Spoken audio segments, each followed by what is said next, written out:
episode of the Seattle Sports Show, where we love Seattle pro sports. We are here to do our Seahawks 7-round mock draft version 4.0. Alright, let's go, baby. This is what we're here to do. Another 7-round mock draft for your Seattle Seahawks.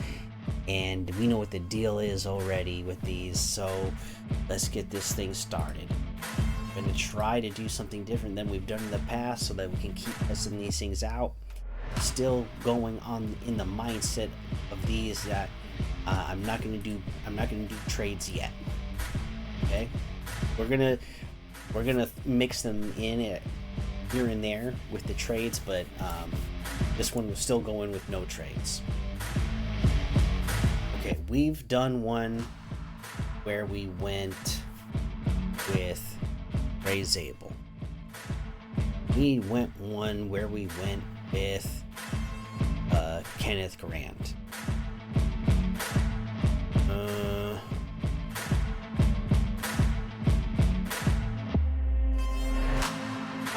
I'm already forgetting the other one that we went with in the first round. But again, we're testing out different players, different positions, seeing how it affects the board. And with this one, I want to continue to do that because I want to test out different players that could fit the Seahawks, but still see, so we're not gonna. There's not everybody on the board. It's not gonna be somebody we draft, but we're still looking at guys that we think are, one, good football players, two, fit what the Seahawks needs are, and we're gonna do that here and test this one out. What if the Seahawks decide we do need an interior offensive lineman, and we don't want to risk moving back? We might miss our guy, and we want somebody who's a true guard. Ray Zabel, he's great. He can play both sides of the guard position. He can play center. He can play tackle. That's all awesome. That's great. But we want a guy who's a true guard. That is just a guard. So they go look at Tyler Booker out of Alabama. They see that big frame. They see that big body. They see that he has the power. So we don't expect this player to come in and not have enough lower body strength or body strength in general to the point where he's not getting on the field when you thought he was going to. This is a guy you're expecting, he's going to be a starting guard right away. And with him, maybe you look at him and you say, well, he's not the greatest fit for the scheme they're going to be running, but maybe they just decide, hey, but we've missed out on all the other guards. We just need somebody who's a really good guard. So they make that move. They decide in this one they're going with Tyler Booker out of Alabama. And let's see how this is going to affect the board. What do we have available to us at 50?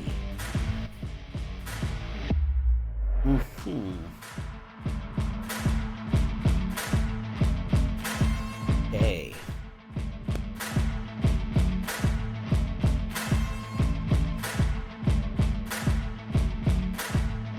See, and I'll just mention, so this is another one where we did take that guard at 18, right? And in this one, again, Ratledge is still there. Let me just go look at guards. Ratledge is still there. Jackson Slater is still there. Even later on, like a Dellinger is still there. That I like. Joshua Gray, we know, and Willie Lampkin late in the draft. I like those guys still as well. But even with Tate Ratledge being there, you guys let me know in the comments. How are you going to feel about that? If you got Tyler Booker at 18 But then we get all the way to the draft, and then at 50 and 52, if Tate Ratledge is still available, you know, do you start to go, oh shoot, should we have went with a player at a different position at 18? You know, let me know how you guys think about that. Okay, so you know, at this point now, we're you know, we're not looking at getting another guard right now. We just took one really high, and again, based off their comments on what they think they have at guard and center currently on the team, at least, you know, at one guard position and center position, they feel like these guys can be developed. You know, what other player can we get? Again, to me, I think we do need safety, depth. You could go Xavier Watson, but I still feel like maybe it's a little too high to be like chasing a safety at this point, and maybe somebody who's not the greatest fit. Okay, I do really like Carson Schlesinger, a linebacker. Okay, so right here in the beginning, what I'm going to see, the first sentence that they put for his, right, is high football IQ and relentless play style. That's their words. But if you take their words and you hear that, sounds like a Mike McDonald guy, doesn't it? You know, and you can see here, as I said, some concerns over his experience as a starter. He's only gotten 1 year as a starter, right? But come in, you do what you do, and you produce, then I think that's okay. And we've seen what a Mike McDonald can do. At developing linebackers. So much so that I see some people online with the sentiment they feel like we don't need a linebacker, which I disagree with. I think you need depth, especially young depth that you're going to have on a good contract for the next 4 years to come. Right? So I think that does fit. I think Travion Henderson would be. I think Jalen Noel will be a good fit. But this one, I am going to take Carson Schlesinger. Then let's see what's available at 50. I do like Jalen.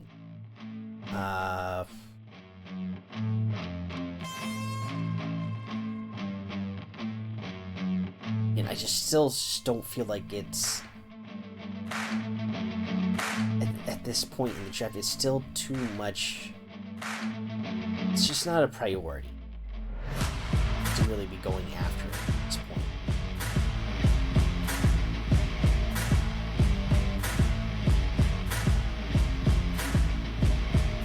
See, and the thing is, again, already taken.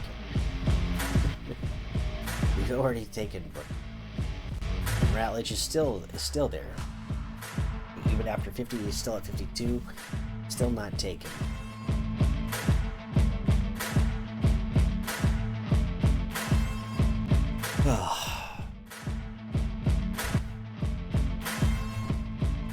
Shoot.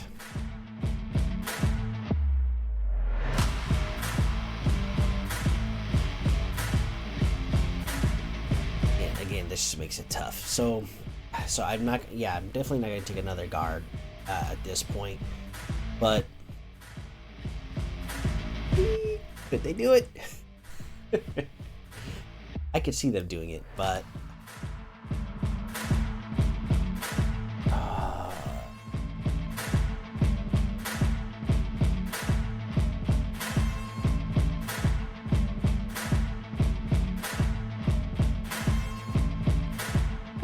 I am gonna do it. I am. In this one, and again, we're testing different things out and see how we would feel about it. So we're gonna test how we feel about this. What if the Seahawks at pick 52 decided they do want Travion Henderson? What if they decide we do want this running back in our system that is going to fit our system,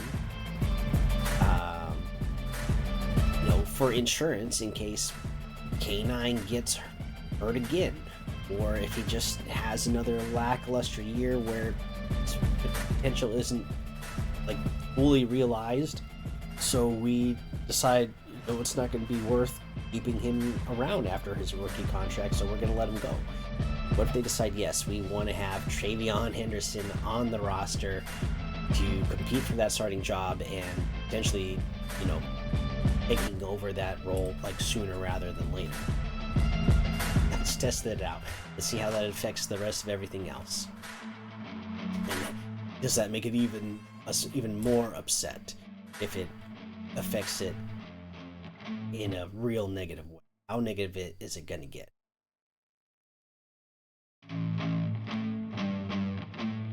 See, I'm also Shamar Turner fan.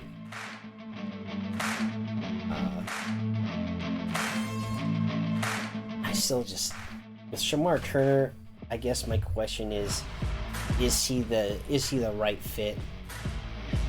Is he, because he's not giving you that big guy in the middle that we know they like to have in this system, and that they're kind of lacking right now. You're getting a really good player, and maybe they just use Williams, Murphy, and Turner, and really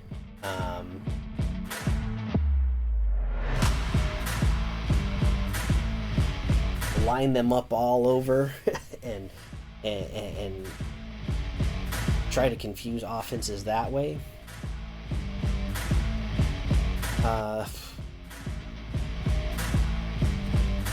And do we feel like this is the guy that could help that defensive line become elite? I'm going to do it. I'm going to take it here, and then I want you guys in the comments to let me know. Do you feel like if you took him, is he too similar to what we have already, or is his versatility gonna fit right in, even though he's not that big post tackle guy? Will he just fit right in the rotation? All right, so we'll take that there. 92. Let's see. Because I see a couple here, I want to see what they are.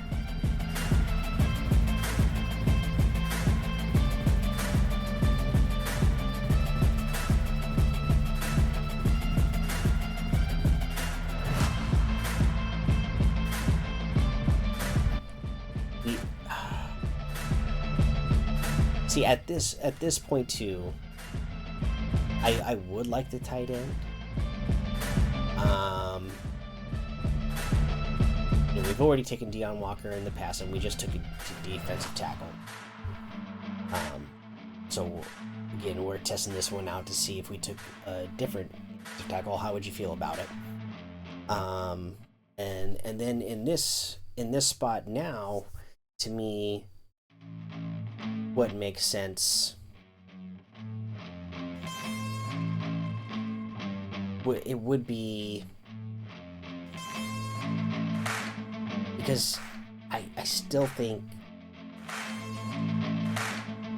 I am hopeful that Sam Darnold's going to work out, but it just does not seem like Sam Howell's. So what if they have a chance here to take a quarterback? We've already done a couple, right? I did one with Dylan Gabriel. I did one with Tyler Shuck. Okay? How do you guys feel about Will Howard. There's a lot of quarterbacks in this draft I don't like. But there's a few who I do like their potential, as much as, even if it's just like a high level backup that you feel confident in, that can come in, win you 2 or 3, 4 games if needed, or somebody who has starter potential. Do you feel that way about Will Howard?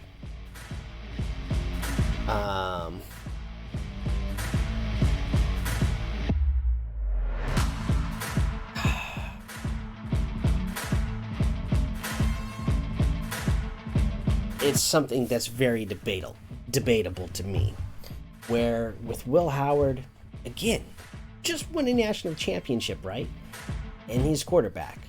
So obviously he's a quarterback that you can win with. Could he develop into a quarterback that you win because of? Potentially, because of his athleticism. I watch him throw the ball, and sometimes it is just wild. Okay, now we're not talking Anthony Richardson level, inaccuracy. That was the wildest thing I've ever seen in a draft. I was, again, just like, people got excited when they saw Joe Milton play one game in the NFL, right? Last year. And even Seahawks fans were like, oh, should we trade one of our draft picks for Joe Milton to be the backup? And he was somebody, you saw me in the mock drafts last year, he was somebody I regularly was taking in the 6th or 7th round. That's how I felt about Anthony Richardson, right? And that guy, because of his athleticism, worked him all the way himself up to a top 5 pick, was just insanity to me. And Will Howard, yeah, he's going to have inaccuracy issues, but it's not that bad. It's not that bad. So, it would be something I worry about, but this is a guy, like, I could not believe somebody thought it was that worth it to take that big of a gamble on Anthony Richardson. But at this point in the draft, no problem with it. I would have no problem with saying, okay, let's take a chance on a Will Howard at this point in the draft. And again, we have addressed our guard situation. We got linebacker depth. We got a future running back. We got even younger on the defensive line and more depth. So, yeah, I could feel, even in this one, I could feel good about getting a Will Howard. Again, you let me know in the comments how you feel about it at that point.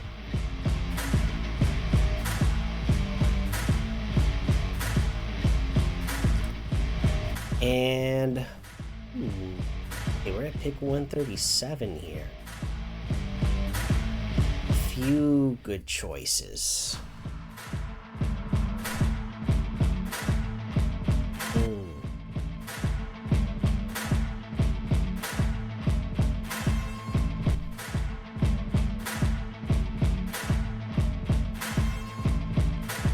Okay, so just scrolling down a little bit because I want to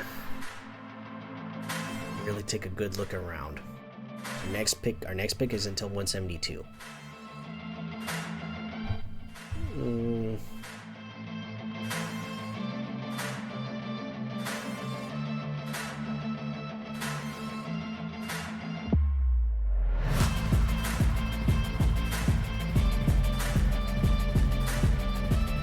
Yeah, okay. At this point, what I see right now, I do like Jackson Slater out of Sacramento State. Again, another guy that we're coming in here and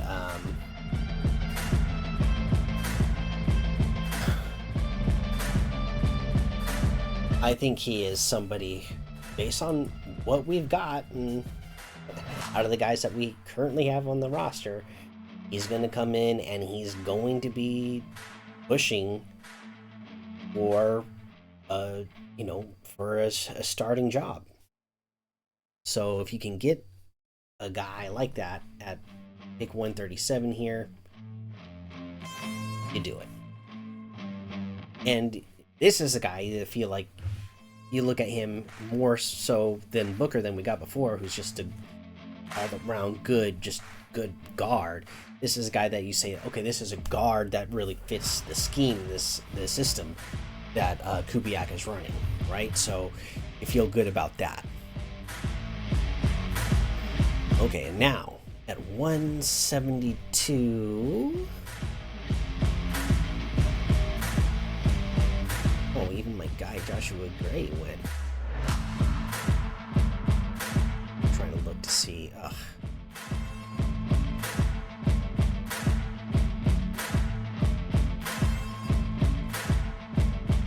See who got before. Okay.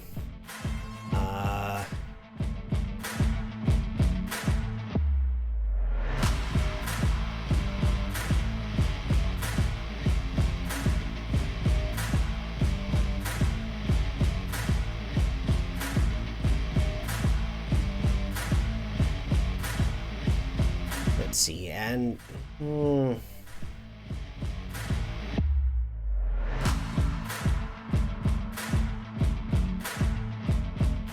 how much do they really like Oluwalowo? How much do they really like Sundell? Are they really for sure the guy?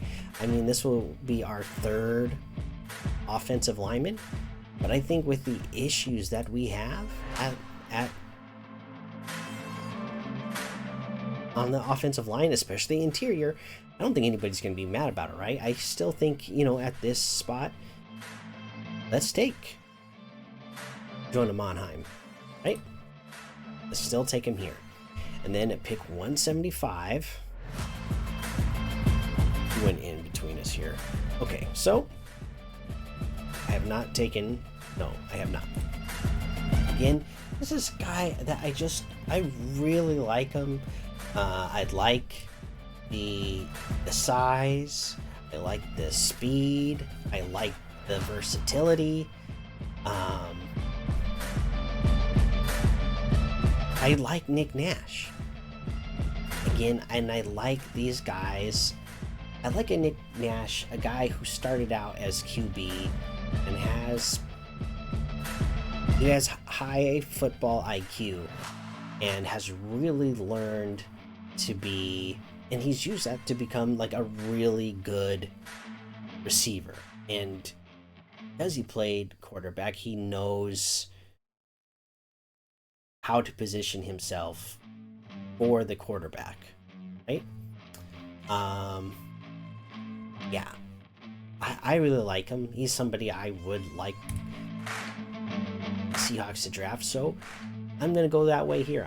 In this one, I'm gonna go Nick Nash here. And then we gotta wait all the way till 223 again. In a long wait. And in the long wait, lots of good players go, but we just can't. Again, Willie Lampkin is there, but we can't, right? Because we know they like a lot of the players on the team already and think that players are going to be unlocked. We cannot take 1, 2, 3. We cannot take a third guard and a fourth interior lineman in general. As much as I know us as Seahawks fans would love to, because how much the interior offensive line has just like eaten away at us as Seahawks fans for years now. It's just not gonna, it's just not gonna happen. So we're not gonna do it here. But let's take a look around and see what other players are available. and I it didn't help me. Maybe I'll just go through and look by position.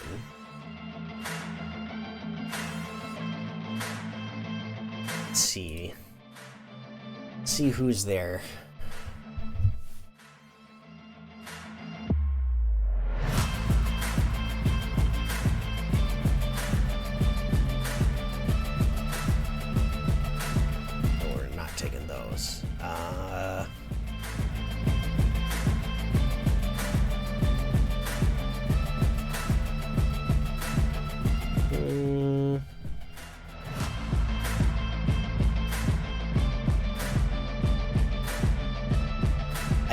Oh, here we go. Here's a name I like late in the draft. Right here, Caleb Bransaw. Again, somebody who's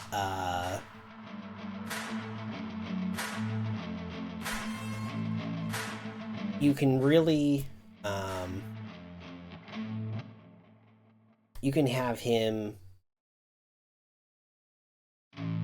as a slot guy, right? Because Rick Woolen, an elite man coverage guy. Witherspoon is just elite at everything on the field. He's elite man coverage, zone coverage, run defense. He's elite at it. Now Caleb Bransaw, you can put him as your nickel, and he can be another guy who is helping set that run edge, right, against those outside run plays, a way that Rick Woolen has not been able to do. And then again, remember, as good as Witherspoon has been in the slot for us whenever we need him to play that nickel corner, that is something he had never done until he played with the Seahawks. And they said, you're just such a good player and you're so versatile, we want to put you all over the field. Do you think you can do it? And he did it, and he's great at it. But I think he's best on the outside. And then imagine a Mike McDonald system where he's really on the outside and you're doing a corner blitz where they really don't see Witherspoon coming. That could be nasty. And Caleb Bransaw is a guy that you can line up in the nickel and you feel comfortable on sending Witherspoon on plays like that. And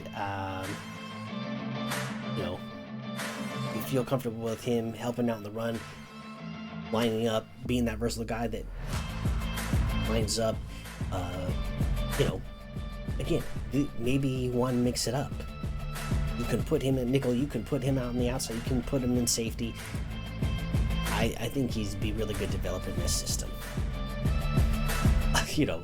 That's a lot to say for a guy so late in the draft, but I think he's just that good of a fit here in the late in the draft. Okay. Here we go. Late in the draft as well.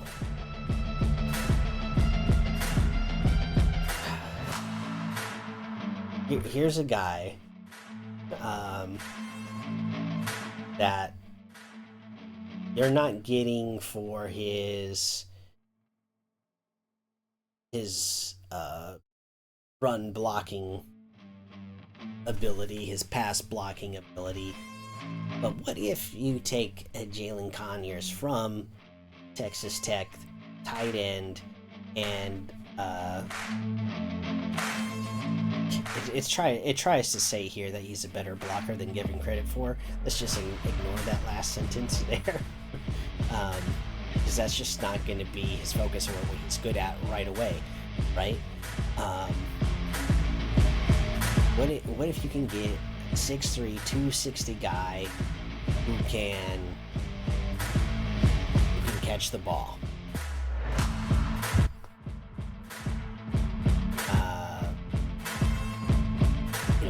what if you can use him as a fullback as well, which we know Kubiak says he likes to and wants to do.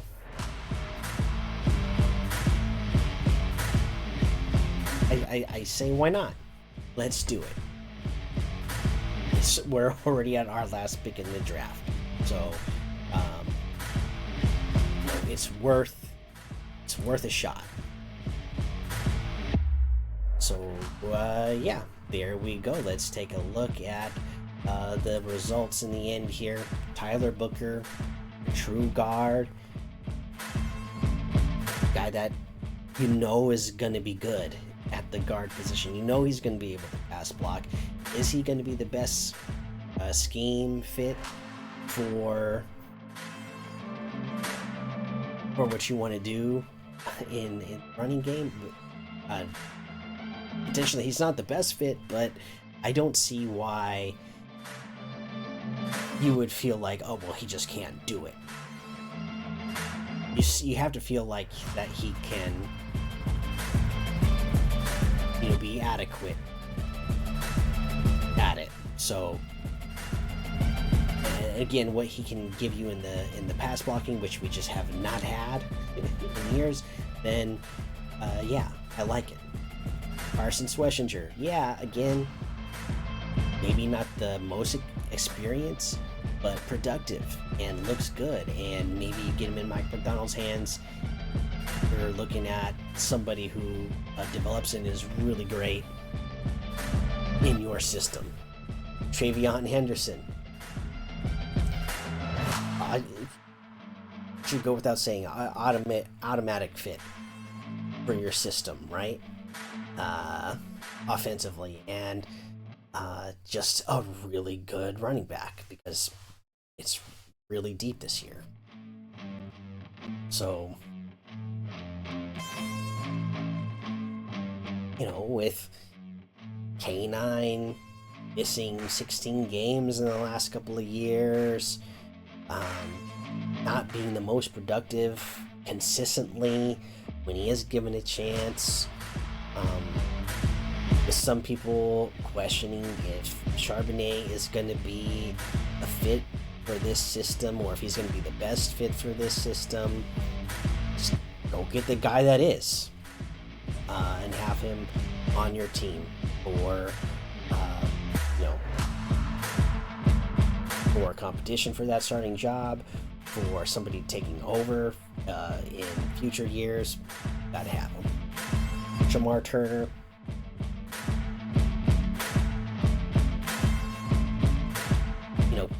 kind of similar to what you have, but depth, rotation.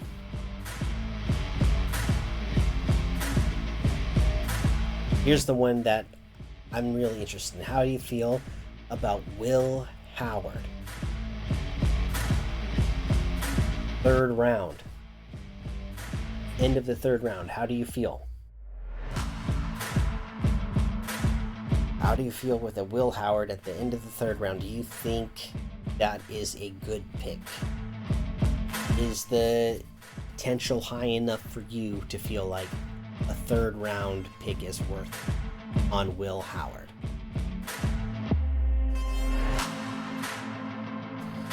Jackson Slater, just really like him in a fit. Jonah Monheim, same thing, fit. Nick Nash, somebody I really believe in him and his abilities and his skill set. And again, he loves ball because he started out as quarterback and didn't transfer, stayed with his team and moved to receiver because they thought that would be where he would help the team best. And that's exactly what he did. No complaints, I'm gonna leave to another school. No, he did it, he stayed, he made that transition, and he is great at it. If you want to knock him for staying that other year and being a little bit older in the draft, fine. But again, if you're telling me there's a guy that produces that consistently, it tells me they have something. Sometimes I think people like to look for what they don't like so much that they really knock guys down a lot farther than they should, because they're looking at those things. They start to latch on to the things that they don't like. And if you're telling me the thing that you don't like about Nick Nash is that he's a year or two older than everybody else already in the draft, then I see that's a little silly, because I want a guy that is delivering in terms of production that consistently. Caleb Bransaw, a guy that I think you'll probably see. This will be like a Joe Milton or AJ Barner, or I'm trying to remember the handful of people that I would consistently take late in my mock drafts last year. I think Caleb Bransaw is a guy you're going to see come up consistently because it's late in the draft, and a lot of these guys are a crapshoot anyways, but this is a guy that I think really fits with what you do. And if you're going to get him that late, then I think it just makes sense. And to me it does fill a need as well, because we do as much as we like the guys that we have starting, we need more depth and more security for the future. So you get Caleb Bransaw, Jalen Conyers, you got your receiving tight end, and you're getting another guy to develop in this system. All right, there you go. Let me know, what would you give as a grade for this mock draft? Leave it in the comments, and then hit the like button, hit the subscribe button, hit that notification bell so you get all of these mock drafts, because they're just going to keep coming. We're going to do as many as we possibly can. Who knows, there might be a few days here and there that my schedule just doesn't align and I can't do one that day, but I'm going to do as many as I can before the actual draft. So hit that notification bell so you don't miss these, all right? All right, and until next time, go Hawks.